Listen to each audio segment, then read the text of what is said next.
जय जमाल के घर में पहुंचा। उसने जमाल को एक कमरे में आराम से बैठे देखा। उसने जब अनजान शख्स को अपने घर में यूं सामने खड़े देखा तो चौंक गया। अगले ही पल वह जय के चेहरे पर निडरता के भाव को देख समझ गया कि ये पक्का कोई आर्मी ऑफिसर है।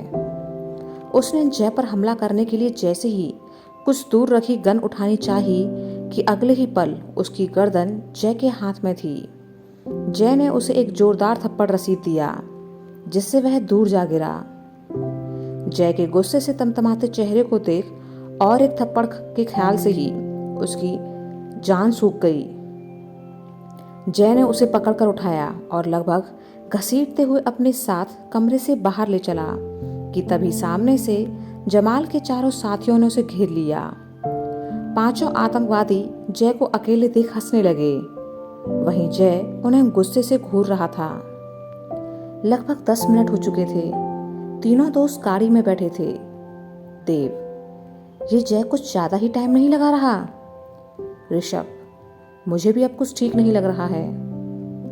देव ने मंजीत की तरफ देखा। कहीं कुछ गड़बड़ ना हो, चल अंदर जाकर देखते हैं। दोनों अब जल्दी से गाड़ी से उतरकर कुछ सोल्जर्स के साथ जमाल के घर की तरफ चले गए। कुछ देर बाद जब वह घर के अंदर गए तो वहां उन्हें चारों आतंकियों की लाश पड़ी हुई दिखाई दी। देव और मंजीत हैरान से उन्हें देख रहे थे। मंजीत ने धीरे से देव से बोला, यार, इस जय ने तो गदर मचा दी।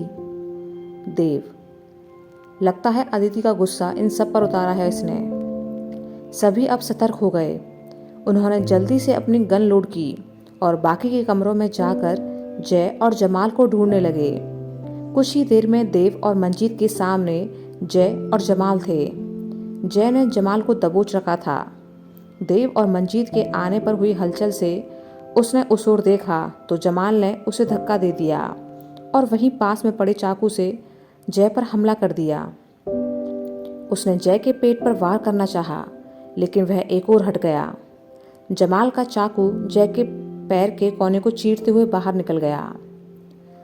जमाल ने जैसे ही दूसरा हमला करना चाहा कि दूर खड़े मंजीत ने उसे शूट कर दिया। वह बेजान सा वहीं गिर पड़ा। देव ने जय के पैर से बहते खून को देखा, फिर वहां रखी अलमारी से कपड़ा निकाल उसके घाव पर बांध दिया। वह जय को सहारा देकर बाहर निकाल लाया। कुछ वक्त बाद मंजीत बाकी सोल्जर्स के साथ काम खत्म कर बाहर आ गया। तब तक जय ने देव, ऋषभ को सब कह सुनाया था कि जमाल के घर में क्या हुआ था। सभी फटाफट से गाड़ी में बैठे और वहां से निकल गए। बेस पहुंचकर देव और मंजीत सिन्हा सर के पास चले गए और ऋषभ जय को लेकर हॉस्पिटल की तरफ चल दिया। ऋषभ ने जब जय को चुप देखा तो उसे हंसाने के लिए बोला, इतना गुस्सा? अरे 5-5 को मार डाला। कहीं 10 और होते ना तो उन्हें भी नरक पहुंचा देता। जय चुपचाप चले जा रहा था। ऋषभ ने उसकी चोट की तरफ देखा। ज्यादा तकलीफ तो नहीं हो रही? जय, नहीं। ऋषभ, अब तो शांत हो जा। और कितना गुस्सा करेगा? वैसे तेरे गुस्से की वजह पता चल गई है हमें। जय ने उसकी तरफ चौंक कर देखा। ऋषभ, आज माही की कजिन अदिति श्रीवास्तव से मिलना हुआ। ये वही है ना, जोधपुर वाली? जय, ऋषभ, मुझे लगता है तुझे ना उसे अच्छे से डांट पिला देनी चाहिए। जितनी तेरे अंदर भड़ास है सब निकाल दे उस पर। जय, उससे क्या हो जाएगा? मेरी तो किस्मत ही खराब है। ऋषभ, कम से कम तेरे दिल को सुकून तो मिलेगा। माही समझदार है, वो समझेगी तेरी बात को। जय, जानता हूँ, लेकिन भला माही अपनी बहन की बात का विश्वास क्यों नहीं करेगी? अगर अदिति ने कोई दिक्कत करने की कोशिश की या मुझे धोखेबाज साबित करने की कोशिश की तो? ऋषभ, तो तू उसे अपने तरीके से डील कर लेना। दोनों अब शांत हो गए और हॉस्पिटल पहुंचे। डॉक्टर ने जय का चेकअप किया और बताया कि उसे कुछ स्टिचेस लगाने पड़ेंगे। डॉक्टर जय को लेकर वहां से चले गए। ऋषभ अब एक और खड़ा हो गया। उसे स्विनी की याद आई तो वह उसे ढूंढने लगा। कुछ ही देर में उसने स्विनी को किसी डॉक्टर के साथ एक और खड़े हो बातें करते देखा। ऋषभ कुछ दूर जाकर रुक गया और उन दोनों को देखने लगा। ऋषभ ने सुनी का ध्यान अपनी ओर खींचने की कोशिश की, लेकिन सुनी ने उस ओर ध्यान नहीं दिया। उन दोनों को इतनी गौर से बातें करते देख ऋषभ को जलन होने लगी। वह उन दोनों की तरफ ना देख कभी इधर तो कभी उधर देख रहा था, क्योंकि जब भी वह सुनी को उस डॉक्टर से बातें करते देखता तो उसे गुस्सा आ जाता। कुछ देर बाद सुनी की नज़र ऋषभ पर पड़ी, लेकिन वह सुबह अदिति वाली बात पर उससे नाराज थी, इसलिए जानबूझकर ऋषभ को इग्नोर कर दिया। कुछ वक्त इंतजार के बाद ऋषभ ने जब देखा कि सुनी की बातें खत्म ही नहीं हो रही हैं, तो दूर से ही उसे पुकारा, तेज जरा यहाँ आना। सुनी ने उसकी तरफ देख 2 मिनट रुकने का इशारा किया और फिर बातों में मशगूल हो गई। 10 मिनट से ऊपर हो चुके थे, लेकिन सुनी नहीं आई। ऋषभ अब गुस्से से आगे बढ़ा और डॉक्टर से बोला, मुझे इनसे जरा जरूरी बात करनी है, आप बाद में बात कर लीजिएगा प्लीज। ऋषभ डॉक्टर के जवाब का इंतजार किए बिना ही सुनी का हाथ पकड़ उसे अपने साथ वहां से ले गया। दूर जाकर सुनी ने उससे अपना हाथ छुड़ा लिया। ये क्या तरीका है, हम बात कर रहे थे ना सर से। ऋषभ, अच्छा, और मैं कब से बुला रहा हूँ, वो सुनाई नहीं देता। सुनी, हाँ तो हमने कहा था ना कि आ रहे हैं 2 मिनट में। ऋषभ, लेकिन आई तो नहीं ना। सुनी, तो ऐसा भी क्या हो गया, आप बताइए क्या काम था आपको। ऋषभ, पहले ये बताओ कि वो डॉक्टर कौन था। सुनी नाराजगी से हाथ बांधकर खड़ी हो गई। क्यों बताएं आपको कि वो कौन थे, आप बताते हैं हमें कुछ नहीं ना, तो हम भी नहीं बताएंगे। जब देखो हमें डांटते रहते हो, ऐसे थोड़े ही होता है, हर बार आपकी नहीं चलेगी। ऋषभ अब गुस्से से बोला, क्यों नहीं चलेगी, आज भी मेरी चलती है और हमेशा मेरी ही चलेगी। बेहतर होगा कि अभी से आदत डाल लो, समझी तुम। सुनी ऋषभ को कुछ कहने को हुई कि चुप हो गई और गुस्से से उसकी तरफ पीट कर खड़ी हो गई। ऋषभ भी दूसरी तरफ मुंह करके खड़ा हो गया। थोड़ी देर की खामोशी के बाद ऋषभ से और ना रहा गया। वह वापस मुड़ा और जाकर सुनी के सामने खड़ा हो गया। पहले ये बताओ कि वो डॉक्टर कौन था। सुनी दूसरी तरफ देखते हुए बोली, हम नहीं बताएंगे। ऋषभ, मैंने पूछा कौन था वो। सुनी चुप रही। ऋषभ ने उसका चेहरा पकड़कर अपनी तरफ किया, तुम बताती हो या नहीं। सुनी, हम हरगिज नहीं बताएंगे। ऋषभ, ठीक है, तो फिर मैं खुद उन्हीं डॉक्टर से जाकर पूछ लेता हूँ।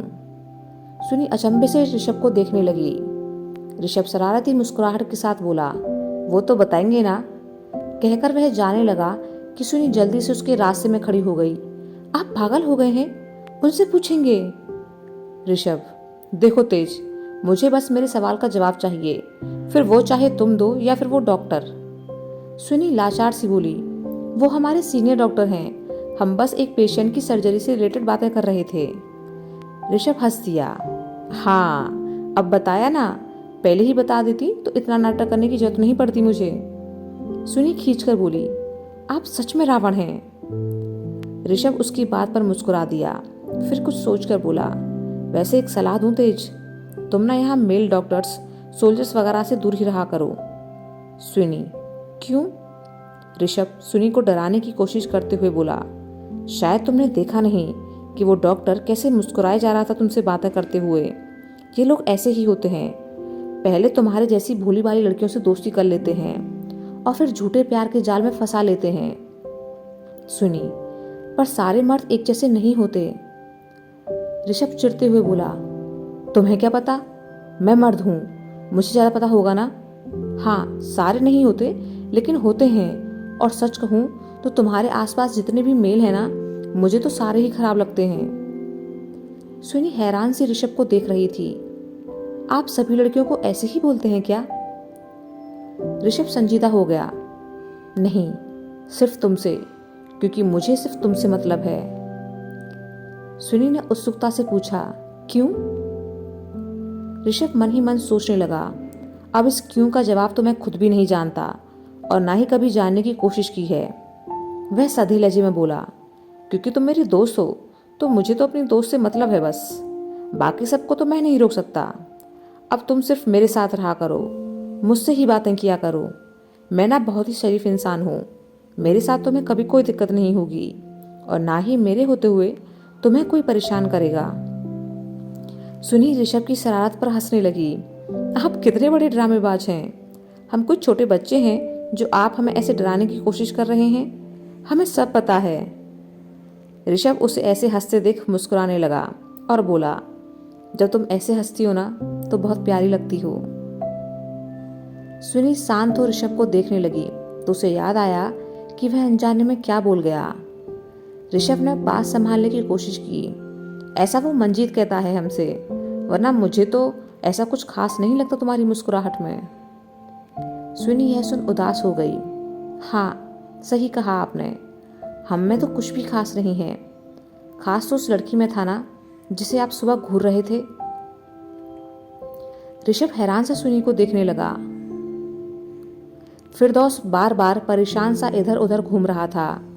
कबीर दूर खड़ा मुस्कुराता हुआ उसे देखे जा रहा था। फिरदौस बड़बड़ा रहा था, पता नहीं कहाँ रह गया ये जमाल। शाम होने को आई है लेकिन ये अभी तक नहीं आया। कबीर उसकी हालत देख सोचने लगा कि इस बेचारे को ये नहीं पता कि इसका जमाल अब कभी नहीं आएगा। दूर से एक आतंकी वहां भागता हुआ आया और उसने फिरदौस को खबर दी कि जमाल अपने 4 साथियों समेत मारा गया। फिरदौस यह सुनकर बुरी तरह बौखला गया और गुस्से से चीखने लगा। उसका रिएक्शन काफी था कबीर को समझाने के लिए कि जमाल का किस्सा खत्म हो चुका है। फिरदौस का ध्यान अब कबीर की तरफ गया। वह गुस्से से उसकी तरफ बढ़ चला। वह कबीर तक पहुंच पाता कि बीच में मुश्ताक आ गया। दूर रहो फिरदौस। फिरदौस तिलमिलाते हुए बोला, भाईजान, मेरा मिशन इसी आरिफ ने खराब किया है। इसी ने जमाल को पकड़वाया है। मुश्ताक, होश में आओ फिरदौस, पागल मत बनो। भला आरिफ ये कैसे कर सकता है? तुम्हारे मिशन के बारे में तो उसे पता ही नहीं था। कबीर, अपनी नाकामियों का ठीकरा मेरे सिर फोड़ना बंद करो। सच तो ये है कि तुम अब हमारे किसी काम के रहे ही नहीं। मुश्ताक, शायद तुम सही कह रहे हो आरिफ। फिरदौस कबीर को घूरने लगा तो वह मुस्कुराकर वहां से चला गया। ऋषभ सुनी को हैरानी से देखते हुए बोला, लड़की? कौन लड़की? सुनी चिढ़कर बोली, वही है दीदी जिसे आप देखते ही रह गए थे। ऋषभ, अरे वो तो मैं उसे इसलिए देख रहा था क्योंकि। सुनी शक भरी नजरों से उसे देखने लगी। क्योंकि? ऋषभ, क्योंकि वो तो। कहते हुए वह चुप हो गया कि कैसे उसे बताए कि बात असल में है क्या। सुनी उसे चुप देख नाराज हो गई। रहने दीजिए, हमें भला आप क्यों कुछ बताएंगे? हम तो कुछ लगते ही नहीं आपके। वह जाने लगी कि ऋषभ मुस्कुराते हुए बोला, कहीं से जलने की बू आ रही है। सुनी यह सुनकर हड़बड़ा गई। नहीं नहीं तो हम तो बस। ऋषभ सुनी के चेहरे पर आई गुलाबी रंगत को देख उसके पास आ खड़ा हुआ। लेकिन तुम्हारा चेहरा तो कुछ और ही कह रहा है। सुनी को कुछ याद आया। वह खुद को संभालते हुए बोली, वो तो हम इसलिए कह रहे हैं क्योंकि आजकल की लड़कियों का तो आप पूछिए ही मत। बहुत चालाक होती हैं लड़कियां। पहले आप जैसे भोले भाले लड़कों से दोस्ती कर लेती हैं, फिर प्यार के जाल में फंसा लेती हैं। और आप तो हमारे सबसे अच्छे दोस्त हैं। तो हम नहीं चाहते कि कोई आपकी मासूमियत का फायदा उठाए। इसलिए हमारी बात मानिए। हमारे अलावा किसी और लड़की से बात मत किया कीजिए। ऋषभ कुछ पलों तक शांत साथ सुनी को देखता रहा। फिर अगले ही पल दोनों एक साथ हंस पड़े। दूर खड़ी राशि उन्हें देख खुश हो रही थी। दोनों पता नहीं कब बड़े होंगे। अपने दिलों के जज्बात पहले कह देते हैं, फिर बाद में हंसी में टाल जाते हैं। बस एक बार शादी तय हो जाए इनकी, फिर देखते हैं कि ये क्या कहेंगे एक दूसरे से। सुनी और ऋषभ वापस चल पड़े। ऋषभ जय के पास चला गया और सुनी अपनी ड्यूटी में लग गई। डॉक्टर ने अपना काम खत्म किया और चला गया। दवा के असर से जय बेहोश था। ऋषभ ने जय के होश में आने का कुछ इंतजार किया। उसको कुछ काम याद आ गया तो मंजीत को फोन कर वहां आने को कहा। थोड़ी देर बाद मंजीत वहां आया। ऋषभ अब हॉस्पिटल से बाहर की तरफ चल पड़ा। कुछ वक्त बाद जय को होश आ गया। मंजीत जैसे मिलने को जाने को हुआ कि उसने सोचा कि क्यों ना माही को भी यहीं बुला ले। क्या पता ऐसी सिचुएशन में दोनों अपने दिल का हाल एक दूसरे से कह डालें। उसने माही को फोन कर जय के बारे में बता दिया और जय के पास चला गया। माही के पास मौजूद अदिति ने भी यह सब सुना। वह भी माही के साथ जय से मिलने के लिए क्वार्टर से निकल पड़ी। माही को जय के लिए यूं परेशान और रोता देख वह इतना तो समझ गई थी कि जय उसके लिए क्या मायने रखता है, लेकिन वह जय के दिल का हाल जानना चाहती थी। जय के दूर जाने के बाद वह उसकी अहमियत समझ चुकी थी और यह भी जानती थी कि यही सही मौका है उससे बात करने का, अपने सारे सवालों के जवाब पाने का। 2 घंटे बाद उसे यहाँ से वापस भी जाना था, इसलिए माही के साथ चल पड़ी। दोनों जल्दी से हॉस्पिटल पहुंची। दोनों जय से मिलने के लिए अंदर जाने को हुई कि इतने में जय से बात कर रहा मंजीत बाहर निकल आया। उसने माही के साथ साथ अदिति को भी वहां देखा तो नाराज हो गया। उसने माही को अंदर जाने को कह दिया, लेकिन अदिति को यह कहते हुए रोक लिया कि एक बार में एक ही शख्स अंदर जा सकता है। माही के अंदर जाने के बाद वह अदिति के सामने खड़ा हो गया। तुम अपनी बहन के साथ यहाँ तक आ गई, यही काफ़ी है, अब वापस लौट जाओ। अदिति, कोई बात नहीं सर, यहाँ तक आई हूँ तो मिलकर ही जाऊंगी। मंजीत ने अब कंफर्म करने के लिए उसे पूछा कि वह कहाँ से है। अदिति ने बताया कि वह पहले जोधपुर में रहती थी और कुछ साल पहले अजमेर शिफ्ट हुई है। मंजीत को अंदाजा हो गया कि ये वही लड़की है। मंजीत, कमाल है, जय भी जोधपुर का है, क्या तुम उसे जानती हो पहले से? अदिति सोच में पड़ गई कि मंजीत से क्या कहे। देव सिन्हा सर के पास बिजी था। ऋषभ अपना काम खत्म कर वापस हॉस्पिटल की ओर चल पड़ा। वह सुनी के ख्यालों में डूबा हुआ चेहरे पर मुस्कुराहट लिए अभी रास्ते में ही था कि पीछे से आते एक शख्स ने उसे पुकारा, कैसे हैं आप मेजर ऋषभ रॉय? ऋषभ ने पीछे मुड़कर उस शख्स को देखा तो दंग रह गया।